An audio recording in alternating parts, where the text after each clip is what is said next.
What is up, sexy people? It is Dave. It is Duncan. Looking mighty fine. We are back for another album review. And on this review, Duncan and I have been checking out the new album from California Melodic Post-Hardcore band Being as an Ocean. The band's new album, Death Can Wait, will be released on February 2nd via Out of Line Music, via Rough Trade and Believe Digital. You're out of line, Dave. Close your music. We'll see about that. We'll see about that. Since forming in 2011, Being as an Ocean have cemented themselves as at the forefront of alternative music with a raw, earnest songwriting and boundary-pushing sound.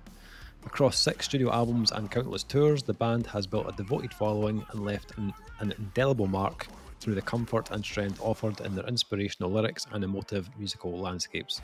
11 years after their famous debut album Dear God, the Californian band now commences the next chapter of their musical journey with their new album Death Can Wait. With this new record, Being as an Ocean drops yet another extremely personal set of songs loaded with pure emotion and continues to push the boundaries of what it means to be a band in the modern music scene. The band shares Death Can Wait is about living in the moment without judgment or fear of circumstance, taking each day as it comes and not banking too hard on the future, as none of us know how much time we truly have in this life. Memento Mori, it's all about being mindful of the gift that life is and not squandering it on frivolous or excessive excitements, distractions, diversions. Being focused on our goals, aspirations, passions and constructive obsessions. Living life as if this day is our last, while being prepared to greet death when it arrives, as a friend and natural part of this beautiful life. So, the first Being as an Ocean album in 5 years, which follows up Proxy from 2019. That was an album that was a little bit more experimental for Being as an Ocean, and seemed to, like, some people really liked the new ideas and new elements, others not so much. I was kind of somewhere in the middle of it. On the fence. A wee bit on the fence. I've always been a fan of the band. I've always enjoyed seeing Being as an Ocean. We saw them years ago in Glasgow. But since then, this band have basically become a duo. It is basically now just Joel on vocals and Mike on guitars and vocals, doing all the writing for the band. They've obviously got some kind of touring guys that they'll bring in when they play live, but really the core of the band is now just 2 people. So I was, I'm saying a little bit apprehensive about this one. I wasn't sure where if they were going to continue with the sound on Proxy, or now that they were a duo, were they going to try something like completely different on this one? I think my favourite era of the band was the kind of the earlier years, the kind of like Dear God and How We Both Wondrously Perish are probably, for me, the kind of like top tier of Being as an Ocean. I don't think, like, on the last few albums they haven't quite managed to reach those levels of greatness for me. However, I'm happy to say that I think this album is the best thing the band have done since that time period. This is kind of the Being as an Ocean that I've missed, to be honest. And I kind of forgot how good these guys can be. They are kind of masters of that, like, post-hardcore hook. And this album is, like, completely filled with them. This is a lot of musical traits and a lot of, like, songwriting characteristics that are reminiscent of those early albums. It has the kind of heaviness that was a little bit missed from the last couple of albums, where they really let some of the kind of riffs do a bit of the talking on this album. And I feel like it's something they haven't really done in a while. The more recent albums are, again, full of great, really, like, lyrical gems and incredible melodies, but I felt like some of the guitars took a bit of a back seat almost in the last couple of albums.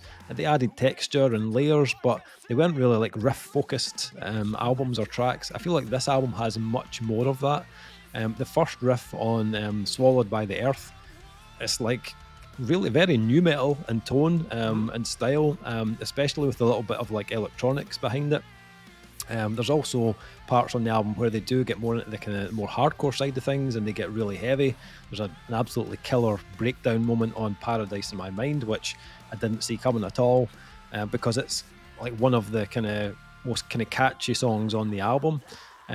Or even on Give It a Voice So That My Heart Could Speak, the guitars at the beginning of that track are actually quite progressive, which was really cool to hear as well. So I like those kind of heavier elements that they've added into this album.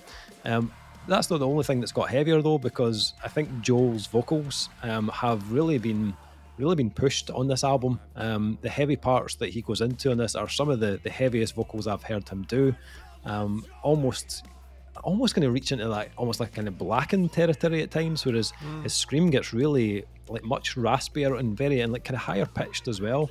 It sounds absolutely awesome in this album, especially in contrast against Michael's more kind of melodic tone. But Joel, from a kind of lyrical perspective, I think he's really hit the nail on the head on this one. It's a very thoughtful album, very kind of gracefully delivered, and like a lot of really good post-hardcore albums, it sounds genuine on the album. It feels like it's coming from a place of feeling and emotion. There's a few lines on Purest Love that just kind of like hit you with a ton of bricks. I feel like he's really knocked out of the park on this. His screaming tone on I think it was Snake, just like really good, very good vocal delivery. One of the best vocal takes I heard on the album, where you can really feel every scream that he's delivering. And there's a bit of kind of like tonal kind of stuff he does on Gloom as well, which is killer. But I mean, I think Being As an Ocean have always been a band that have been known for having great vocals across the board, and this is even more varied on that front, which I think gives this album more moments that stand out. I think Joel and Mike sound massively in sync on this album. There are, I think, been times in the past where the two vocal parts maybe sounded a little bit isolated from each other, but on this they feel like they are kind of complementing each other in a bigger way. They've really thought this album like through down to the fine details, because I think vocally this is a really stunning album. And I can't not mention Michael's vocals at this point as well, because I think he sounds fucking incredible on the album. His tone and his melodies are always very unique. And it's a feature of this band, I think, that makes them stand out from the rest. I think on this album, Mike delivers some of the best stuff he's done since How We Both Wondrously Perish.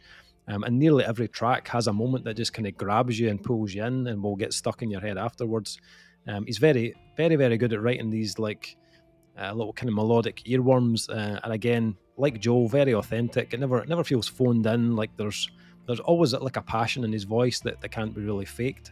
And it's one of the things about this band that I've always really enjoyed, that kind of authenticity that makes them one of the best at what they do in the genre. I think if you're a Being As an Ocean fan, and we're kind of really jonesing for some of that like kind of greatness they put out 10 years ago, then there's a lot of this that you're going to love. But it isn't just a replica of those first 2 or 3 albums. This still incorporates elements that they've added kind of along the way. So there are moments where the structure's a bit more poppier, there's bits of electronics and bigger layers, but it's blended in a way that kind of complements every track. There's nothing here that sounds out of place. So there's also little bits they've added in here that sound totally new as well, especially in the guitar work. So it's old Being As an Ocean, but it's also very 2024 Being As an Ocean at the same time. And if this is how they are going to go forward as a duo, then I'm all for it, because I think this is the best thing they've done in a long time. This is 40 minutes, extremely well written, well delivered post-hardcore. The hooks are massive. It's immaculately produced. If you were already a fan, I think you're going to love this. And if you like post-hardcore, then these guys are one of the best at it. Yeah, I thoroughly enjoyed this. Really liked this album. What about yourself? What did you make of the new Being As an Ocean album? Well, it's been a wee while since we disagreed, so... Oh, all right. Strap in. I, unlike you, have never been the biggest Being As an Ocean fan. All right. There's a handful of songs that I really like from the band. I'm not the biggest post-hardcore fan overall. Right. The ones I tend to lean towards are a bit more angsty than Being As an Ocean, and that's nothing to take away from them. I think the band flourish almost at their best here when their poppier sensibilities kick in. and there is no disputing, and you're on the money here. This album was full of hooks. Like, the choruses are huge, they're anthemic, they sound like they should be played in front of thousands of people, not hundreds of people. Like, I can hear people singing back, like, all the way through the album. It's a frustrating listen for me, this. Okay. Because I think there are elements here, specifically when they move into a more kind of pop mentality and get a bit more playful with electronics and synths, where I would love to hear much more of it on the album, and they don't deliver it. And then there's moments here where the guitar becomes a bit more aggro, a bit heavier, and then I hear those elements, and I would love to hear more of that either. So I kind of get this melange of different ideas and concepts that make me wish for almost 2 or 3 EPs worth of material here that is dedicated to those sounds, as opposed to the mix here. I found the album, if I'm honest, a bit repetitive in its structure, and whilst going back through it, I listened to this one 3 times, so I gave it a 3 listen, because after the second listen I was like, maybe I'm coming in a wee bit mean on this one, because Dave's picked it, and Dave tends to have, like, whether you like him or you loathe him, there's a lot of people out there that loathe him, I happen to like him, your eye for quality, for things to review, tends to be, there's usually something in there where I'm like, that, right, I can see why Dave picked this. I knew beforehand, this is a been there, done that, wore the t-shirt for being as an ocean for you, and I've never been that guy, and we followed them pretty much from the start. Like, their first album must have come out in or around when we started their original website, well, your original website that I reviewed for. So you've kind of been through with them since then, and they were a band that I did not keep any attention on at all. So the fact they're back as a 2-piece, if you told me they were a 2-piece when they started, I had paid no attention on that level. I think I commend them for going all out. It sounds huge. I mean, there's no getting around it. Production is immaculate. It's nice and clean without sounding forcefully clean. Yeah. And the aggressive vocal, the kind of shoutier, kind of more emotional vocal is really, really cool. Love that tone. Love the conviction in it. The melody sounds great. I think it's just the songwriting I'm not sold on. Right. And even by the third listen, I was like, there's a handful of songs here that I really, really, really like, and there's other stuff that just don't grab me the way as those handful of songs do.